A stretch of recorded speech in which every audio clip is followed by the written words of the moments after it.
I'm Coyote Peterson, and it's all because of this little guy right here. Do you know who this is? This is the Regal Horned Lizard. This is my absolute favorite lizard species that's here in the Sonoran Desert. Now, an interesting little story about the relationship between me and horned lizards is that when I was a kid, my mom used to travel my sister and I out west into the Sonoran Desert. I would chase roadrunners around, which this cute little spiky guy here, that is their absolute favorite food. And my theory was that if I chased the roadrunners, I'd eventually find a horned lizard. My mom started calling me Coyote because, like the famous Warner Brothers cartoon, I was always chasing the roadrunners around. Now, I have to admit, it wasn't very often I actually stumbled upon one of these guys from chasing the roadrunners, but I did catch my fair share.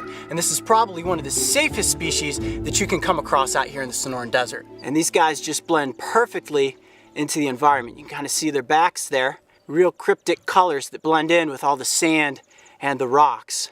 They got these short little stubby tails, also with cute little spikes.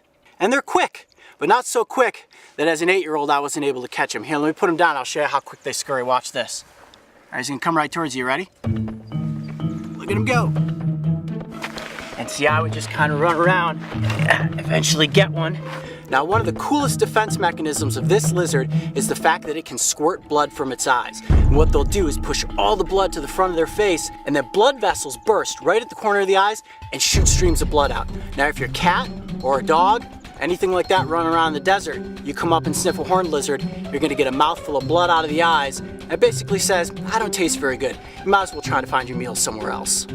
Now, the horned lizard is probably the only species that I could safely say to you, if you're gonna go out and capture something, admire it, and put it back in the wild, this is that lizard. They do not bite, they are not venomous, and as you can see, they usually just enjoy hanging out on your hand. If you thought that was one wild adventure, check out these other animal encounters. And don't forget, subscribe to follow me and the crew on this season of Breaking Trail.